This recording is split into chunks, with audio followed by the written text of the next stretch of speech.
Et bien salut à tous, c'est Gravenilvec pour ce premier épisode sur le développement en Java. Et donc aujourd'hui dans cette nouvelle série, nous allons apprendre pas à pas comment utiliser et comment créer des programmes avec ce langage. Donc c'est un langage vraiment très puissant qui est utilisé par des millions, des milliards d'applications. Donc aussi bien des sites web que des applications Android ou même des jeux vidéo comme Minecraft. Ce que je vous propose aujourd'hui, c'est de voir un peu le langage en particulier, un petit peu faire une sorte d'historique, et juste après, on va installer les différents prérequis qui sont nécessaires pour pouvoir programmer. Donc tout d'abord, Java, c'est un langage de programmation informatique orienté objet. Un langage orienté objet, c'est tout simplement un langage où nous, en tant que développeurs ou apprentis développeurs, on va créer ce qu'on appelle des objets, des concepts, des idées qu'on va mettre en relation avec d'autres idées. Imaginons, vous créez un jeu vidéo avec 3 idées. Une chaise, un personnage et un chien. Le but, ça va être que par exemple, le personnage aille sur la chaise. Donc là, on peut imaginer qu'on a une interaction avec déjà 2 objets. Chaque objet aura ses fonctions. Par exemple, le personnage pourra marcher, courir, s'asseoir et la chaise pourra accueillir, supporter un joueur. Voilà comment ça fonctionne grosso modo ce langage. Il en existe d'autres comme PHP où on peut faire également de l'orienté objet, mais je vais vous présenter dans cette série celui-ci plus particulièrement. Donc maintenant, on aura besoin de 3 prérequis. Donc bien sûr, on aura besoin de Java. Donc normalement, vous l'avez déjà installé si vous commencez cette série, mais si c'est pas le cas, vous aurez le lien pour le télécharger dans la description. Donc il suffit simplement de le télécharger et de l'installer. C'est une installation classique, vraiment ce qu'il y a de plus banal. Maintenant, on aura besoin pour développer de ce qu'on appelle un IDE. Donc c'est un environnement de développement intégré, c'est là où on va écrire notre code. C'est ce qui va permettre de passer d'un code écrit à un code machine qui sera lu par la machine Java. Ensuite, il nous faudra le JDK qui est un pack dans lequel on aura différents outils pour pouvoir développer avec ce langage. Donc en IDE, je vous recommande le logiciel Eclipse et IntelliJ. Vous avez les 2 possibilités, les 2 sont très bien, donc c'est à vous de faire votre choix. Moi, je vous recommande plutôt Eclipse puisque c'est celui que j'utilise depuis que j'ai commencé la programmation. Donc à ce niveau-là, vous allez prendre Eclipse Download. Et là, vous aurez différentes possibilités. Vous avez différents Eclipse pour différents langages. Donc tout d'abord, vous avez la possibilité de choisir l'installeur. C'est un .exe qui va directement se mettre sur votre ordinateur et après, ça va faire tous les fichiers, ça va les créer au fur et à mesure. Mais ce que je vous recommande pour pas avoir de problème, c'est de prendre carrément le .zip et de l'installer manuellement. C'est beaucoup mieux et vous aurez moins de problèmes lors de l'installation puisque l'installeur a parfois des problèmes. Donc vous choisissez 32 ou 64 bits selon la version de votre système d'exploitation. C'est à vous de choisir, mais prenez bien la bonne version, sinon quand vous allez lancer, vous aurez des erreurs. Donc moi, je suis sous Windows 64 bits, donc je prends cette version. À ce niveau-là, on peut voir que, regardez, il y a vraiment des gros membres qui utilisent Java. Par exemple, IBM utilise Java EE pour leur système, mais il y en a plein d'autres qui permettent de faire d'autres choses. Donc vous téléchargez ici, on peut voir que c'est bien un .zip à ce niveau-là.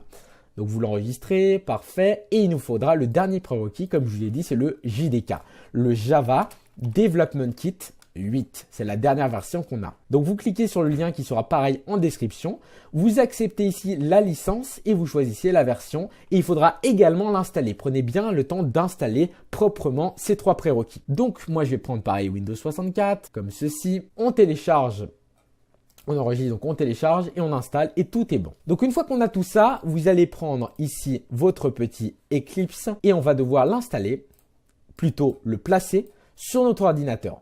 Donc ce que je vous recommande, c'est de créer un petit document sur votre bureau ou à l'endroit où vous le souhaitez, que j'appellerai par exemple développement.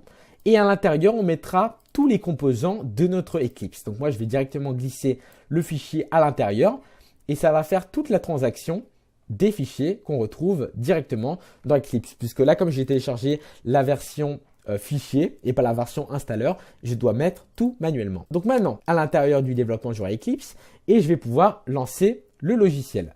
Donc ce que je vous recommande, c'est de faire un petit raccourci sur votre barre des tâches. Vous faites tout simplement un glisser-déposer pour épingler le logiciel. Maintenant, on va lancer l'application. Et là, si tout se passe bien, si vous avez bien installé le Java 8, JDK 8 et tout ce qu'il faut, eh bien, vous n'aurez pas d'erreur. Et il va vous demander de choisir l'endroit où vous mettez le workspace. Donc le workspace, c'est un espace de travail sur lequel on aura nos différents projets.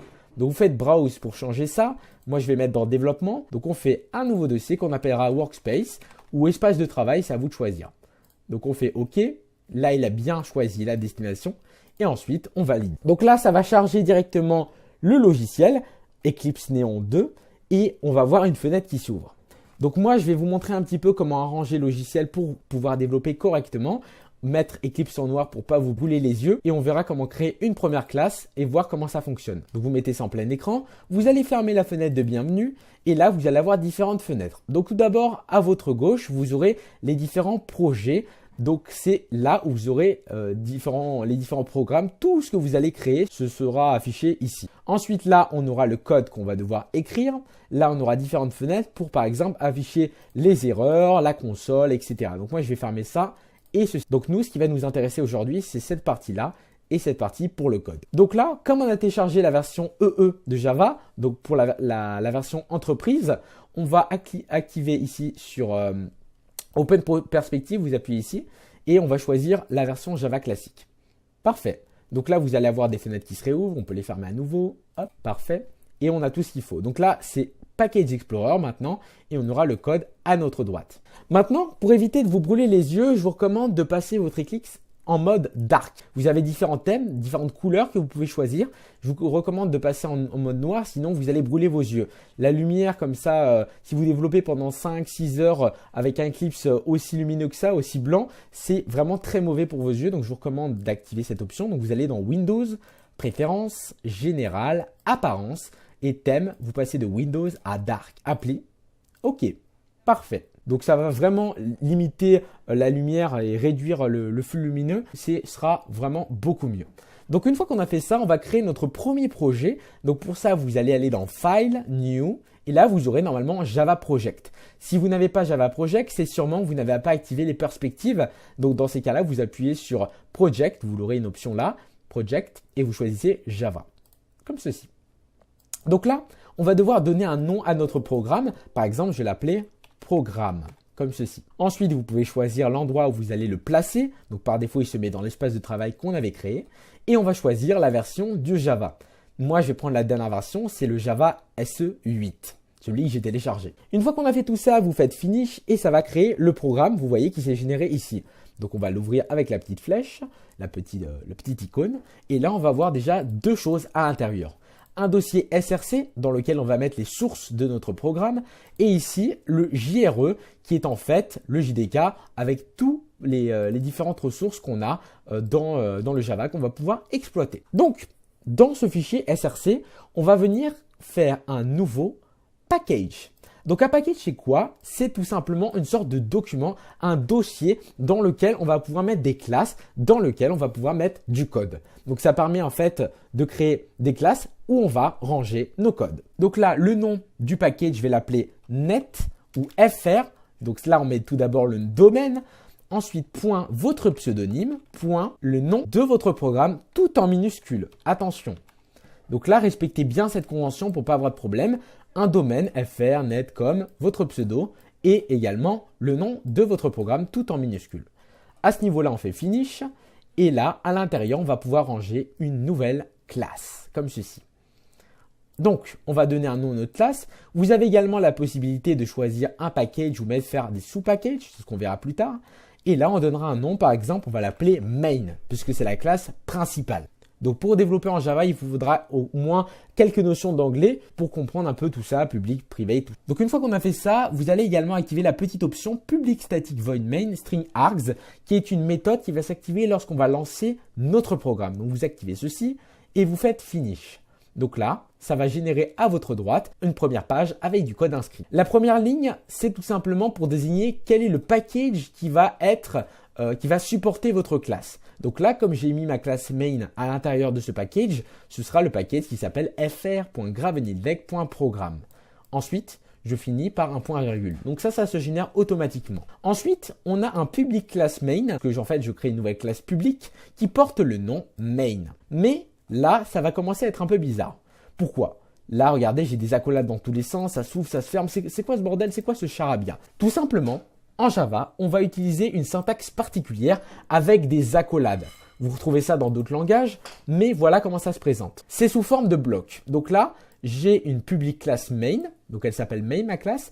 Elle va s'ouvrir à ce niveau-là et le bloc va se fermer ici, lorsque l'accolade se ferme. Pour voir où une accolade s'ouvre et où une accolade se ferme, vous allez simplement cliquer sur une des parties. Par exemple, là, j'ai cliqué à côté et là, regardez, elle se surligne. ma deuxième accolade. Donc là, c'est le principe du bloc en Java. Tout ce que vous allez mettre à l'intérieur va correspondre à ce qui est inscrit ici. Pareil, là, à la ligne 5, on a ce qu'on appelle une fonction. Vous aurez un tutoriel spécial pour préparer et pour créer vos propres fonctions. Mais là, c'est une fonction de type public. Elle ne retourne rien, donc void, elle est envoyée dans le vide une fois qu'on l'a effectuée. Et elle prend en paramètre différents arguments. On verra par la suite l'utilisation du mot statique plus particulièrement. Donc elle s'appelle main puisque c'est la première qui s'exécute quand on lance notre programme. Et tout ce que je vais mettre à l'intérieur va s'exécuter quand on aura cette fonction qui s'exécute, quand notre programme se lance. Ce qu'on retrouve ici à la ligne 6, c'est ce qu'on appelle des annotations. C'est ce qui va permettre de vous repérer dans votre code. Par exemple, imaginons, vous ne savez plus que ici on parle d'une classe main, c'est un exemple. Vous mettez 2 slash et là on va mettre par exemple classe principale, comme ceci. Donc ce code ne sera pas pris en compte, c'est juste une information pour vous en tant que développeur pour vous repérer, puisque quand vous aurez des gros projets, vous ne saurez pas tout le temps où c'est. Voilà, donc maintenant ce que je vous propose, ça va être d'afficher un message quand le programme se lance et on va se laisser sur ça puisque le principal c'était de voir les bases et les prérequis. Dans la deuxième vidéo, je vous montrerai comment créer des variables et on verra après les méthodes. Vraiment les trucs basiques, on amplifiera au fur et à mesure l'héritage, tout ça. Donc là, pour exécuter un message dans la console, on va devoir se mettre du coup entre ces deux accolades puisque c'est les blocs qui correspondent à ça. Donc elle s'ouvre ici et elle se ferme ici. Donc tout ce qu'on va mettre à l'intérieur va s'exécuter quand le programme se lance. Donc pour exécuter un message dans la console, on va devoir utiliser system.out pour ressortir une valeur, .println, comme ceci. Donc println est une fonction qu'on va utiliser pour pouvoir envoyer un message dans la console. ln va signifier qu'on veut renvoyer des sauts de ligne, tout simplement. Vous avez également le print classique et println pour faire des sauts de ligne. Donc là, entre guillemets, je vais devoir mettre ce qu'on appelle des guillemets, des doubles guillemets, pour pouvoir mettre une chaîne de plusieurs caractères. Quand vous envoyez un message, vous ne pouvez pas mettre directement, par exemple, Gravenilvec. Vous ne pouvez pas le mettre directement. On va devoir le mettre entre guillemets parce que c'est une chaîne de plusieurs caractères. Par exemple, ici, c'est G, R, A, V, E, etc. Donc ça, c'est ce qu'on appelle en Java un string, une chaîne de caractères. On verra ça plus en détail dans la deuxième vidéo, vous inquiétez pas. Mais là, j'ai une erreur. Pourquoi? Puisque vous voyez à la fin, regardez, syntaxe erreur insert point virgule to complete block statement. En Java, vous devez mettre à la fin de vos variables et également de vos fonctions que vous faites des points virgules. Là, on a un bloc qui s'ouvre ici, mais on ne va pas mettre de point virgule à ce niveau-là, puisque sinon, ça ne fonctionnera pas. Regardez, il y a une erreur. The method require a body instead of semicolon. Donc là, à la fin de la fonction que je viens de faire, on met un point virgule, comme ceci. Et là, j'ai plus d'erreur à ce niveau-là. Ce que j'ai fait, c'est que la fonction println qu'on retrouve ici a besoin d'un paramètre. C'est une chaîne de caractères. C'est ce que j'ai mis là. C'est le fameux Gravenilvec. Donc là, on va exécuter le programme. Donc pour ça, vous sauvegardez, vous faites run. Là, on a la console qui s'ouvre et on a Gravenilvec. Si je mets un autre message, par exemple test, on peut voir que si je lance, j'aurai le message. Donc on verra plus ça en détail dans la prochaine vidéo. J'espère que cette vidéo vous aura plu. N'hésitez pas à la liker, à la commenter, à vous abonner à la chaîne. Si vous avez des questions, posez-les-moi en commentaire. Et vous avez également un quiz disponible dans la description pour vous évaluer sur ce premier tutoriel. Allez, c'était Gravenilvec. Ciao à tous, à la prochaine.